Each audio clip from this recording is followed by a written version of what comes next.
cas et c'est 7 cas-là ñu ne la condition 1 ces individus-là condamnés pour crime ñii nga xam ne dañ leen condamné pour corruption détournement de deniers publics ñii nga xam ne dañ leen condamné ba pare dóor leen amende boo xamante ni c'est une somme de 200 000 ñu ne leen léegi sax waxuma infraction yu ma cité je parle de peine yu nu teg nit par exemple ñu ne leen daan nañ la lu toll ci peine boo xamante ni supérieur ou égal à 6 mois avec sursis ñu ne yow ci nga bokk quelle que soit l'infraction bu ñu lay toppee ñu yaatal ko ba teg ko mu mat 7 ñu ne léegi si tu es frappé par un seul des cas effectivement si le conseil constitutionnel le constate yow da ngay jógee ci. Et le dernier alinéa de cet article L29. Pardon. Le dernier alinéa lan la wax. lii la. non yow kay xam nga ko. yow vas-y continue rek. léegi ñu ne léegi bàyyi ma expliquer Bassirou. peine prononcée doo ci bàyyi ma expliquer la. waaw mais expliquer peine prononcée. moi je parle de yow man xam nga li ngay am li may wax bokkul. tu as cité L29. waaw bàyyi ma expliquer ma ne le dernier alinéa. parle de peine prononcée. mais moi je te parle des cas d'inéligibilité. oui mais peine prononcée donc man je t'ai dit ma cité la ba pare et cetera kon am na lu des. non mais eggal foofu yaa ngi ci pont prédécé. mais eggal foofu le dernier alinéa parle de peine prononcée. il ne parle pas de condamnation finale mooy maanaam. À l'expiration de la peine prononcée. Léegi c'est quoi la peine prononcée? Mais ici dans le cas. Qu'est-ce que vous appelez peine prononcée? Mais ici dans le cas, la décision de première instance est arrivée en 2017 pour 2 ans, dont 6 mois ferme. Qu'il a déjà purgé. Peine prononcée rek am problème. Non qu'il a déjà purgé. Deuxièmement, la cour d'appel a confirmé la peine en première instance. Oui. Léegi waxuma loolu.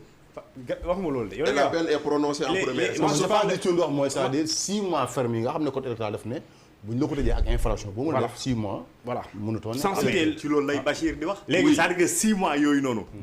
dès lors que biñ prononcé peine bi. dafay caduc voilà su fekkee ne 5 ans après. c'est-à-dire que Bachir est en appoint ou en supplément à ce que. Voilà, la peine devient caduque 5 ans après sont prononcés. Oui, la peine prononcée. Parce que le prononcé de la peine bokkul ak la peine prononcée. Voilà. Bon, Bachir, pour les autres infractions, cette interdiction est de 5 ans après l'expiration de la durée de la peine prononcée. Voilà.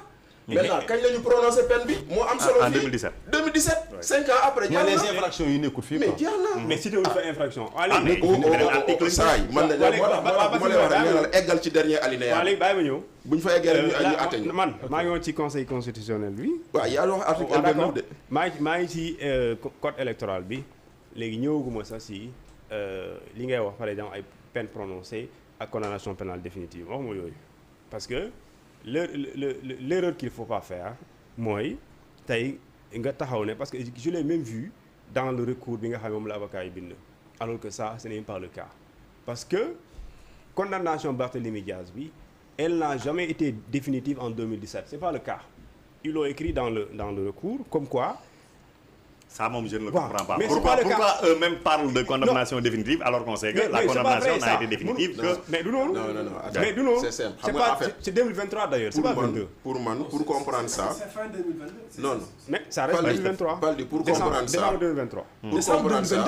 il y a eu une première peine. non 23. c'est le 22 décembre 2023. Il y a eu une peine en première instance. Parce que il faut comprendre que le recours l'appel au niveau de la cour d'appel, c'est pour rejuger l'affaire. Et la cour d'appel a rejugé et est tombée sur la même peine. Maintenant, boo demee cassation, ce n'est pas pour rejuger l'affaire. C'est pour aller voir est-ce que la procédure est régulière. Parce que foofu noonu on dit on ne juge pas les faits, on juge la procédure. Donc à partir de là, si la procédure est trouvée régulière, la Cour suprême, à travers la chambre pénale, elle confirme la peine. Ou elle casse la décision, elle renvoie. À un autre tribunal. Non, elle renvoie en appel ou en première instance. Loolu lay demee. Donc la première peine a été prononcée. Elle a été confirmée par la cour d'appel. Oui, mais la peine définitive. Le problème c'est cette notion de peine définitive. Foofu y a une erreur. Oui. xamul tax. Barthélémy Dias dañ ko àtte 2017. Première instance. 2 septembre 2021. fekk def na mu interjeté appel. ñu jugé ko. moom ak le procureur ñu yëpp ko en 2021. 2022 la on a poussé l'affaire après les élections de 2022. je parle pas de ça man lu may xam naa ko rek. moom condamnation définitive il y a 3 dates clés. mais bàyyi ko mu wax li condamnation définitive bi lay wax. non deuxième instance li may xam naa ko bu baax. je parle il y a eu 3 jugements dans cette affaire. Le premier, c'était en 2017. Le deuxième, c'était en septembre 2021. Septembre 2021 boobu la ànd gars yi wax dañ ko bëgg exclure des élections. mais bàyyi ko mu daaneel nga seet moom lan lay wax. est-ce que du loo fàtte li ñu koy renvoyé nii loolu novembre la. ak quelques bàyyi ma wax la novembre 2021 la ñu ngi waaj candidature pour les législatives de janvier 2022. les locales. waaw mais le jugement s'est fait après les locales. bàyyi ko ba mu wax ban la yow tamit jugement maanaam cour suprême. yow bàyyi ma expliquer la. jugement d'appel. non s'il vous plaît yow jugement d'appel yow wax ñu ban ngay wax ak kañ la. le premier jugement c'était 2017. oui. Le deuxième septembre 2021 et le dernier le troisième c'est en décembre 2023. 22 décembre. waaw léegi Pape Demba. c'est vérifiable. dama lay laaj. c'est vérifiable vérifié. dama lay laaj septembre 2021 boobu nga wax. waaw lan mooy le décision procès a été renvoyé. lan mooy décision bi en septembre 2021. amul woon décision le procès a été renvoyé. loolu dañ ko renvoyé kañ. dañ ko renvoyé et le juge a dit on renvoie après les locales. waaw léegi dama lay laaj. si le procès a été renvoyé jusqu'en décembre 2023. quel a été c'était pas en décembre 2023. c'était quand. Le procès a été renvoyé en avril 2022 après les locales.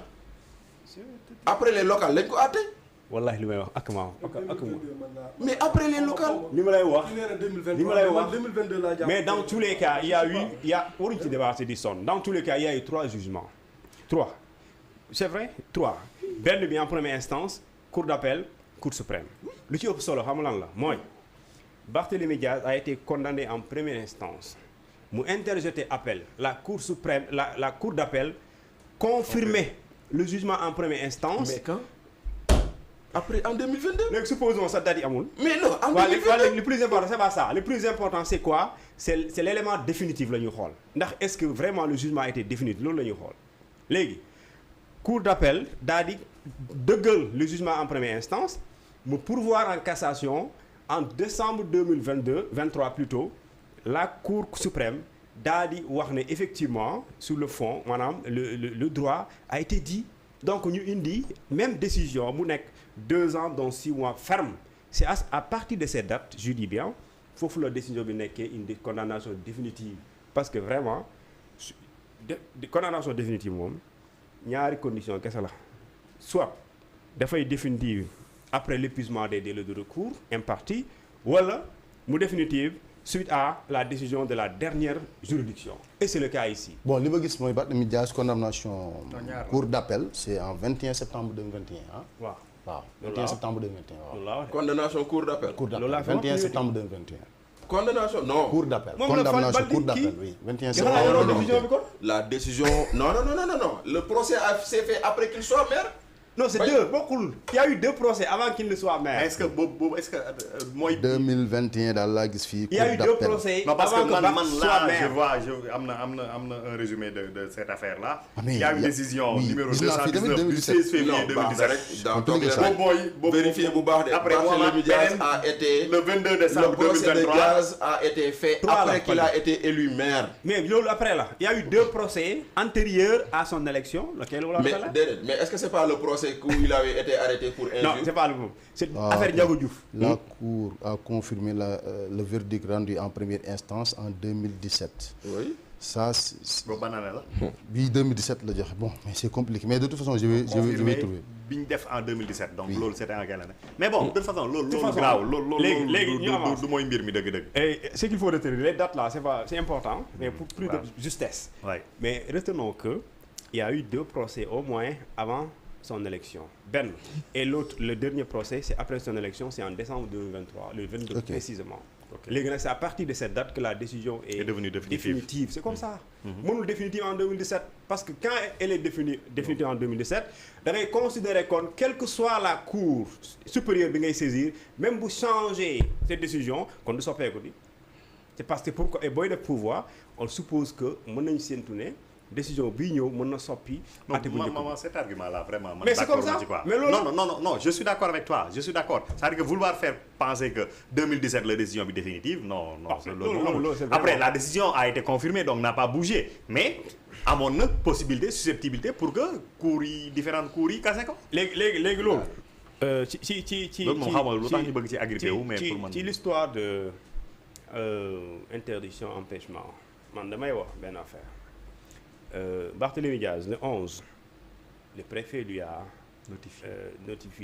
a informé le commissaire de la sûreté urbaine mu jox ko benn lettre bu tudd démission du mandat de conseil municipal à la mairie de ville ba pare mu tuddee ko Barthélémy Diaz ba pare mu indi référence mu ne j'ai été saisi d'une lettre de Barthélémy Diaz, conseiller municipal. Waaw. Pas maire. De conseil municipal, parce que la loi ne parle pas de maire. waaw si moo tax c'est bon à préciser. La loi ne parle pas de maire. Ouais.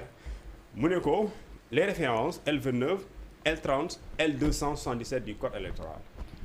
Le préfet jël kayit googu noonu jox ko ki nga xamante moom mooy le commissaire de la sûreté urbaine. Le commissaire bind document mu bind ne. Nous certifions avoir notifié et remis cet acte administratif à monsieur Barthélémy Diaz, conseiller municipal de la ville de Dakar. Cependant, cette présente note prend effet dès notification au concerné. Et on écrit, nous signons avec Barthélémy Diaz. Barthélémy Diaz signe à gauche, le commissaire signe à droite. Donc on dit prend effet dès notification de cet acte administratif. Ça veut dire quoi? Daf lay renvoyer ci article 277 qui dit même si bu amee def nga recours terewul justement cette décision là elle est exécutoire. Parce que si fekkente ni elle n'était pas exécutoire 277 parce que dañ la ne si on informe le représentant de l'État qui est le préfet à la limite mais kooku dafay jël toutes les dispositions pour faire appliquer cette loi bi nga xamante ne mooy 277 du code électoral. Du 277 du code électoral. Mais est-ce que le code électoral est pertinent en cette matière? Pourquoi pas? Pare na non la matière électorale. Mais on parle de c'est un acte administratif du préfet. léegi pour révoquer un maire. Ça c'est une référence.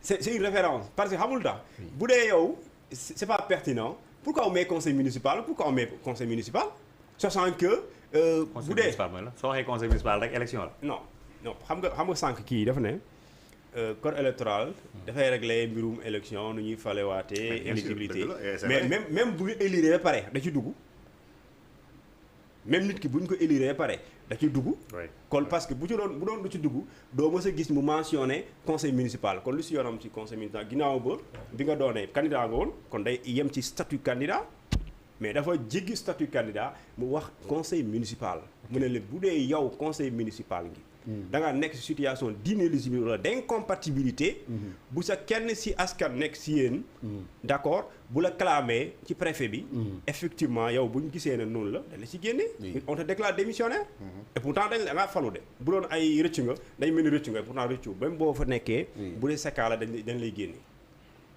je pense moom moo tax may wax Bachir léegi le terme à toute époque am solo.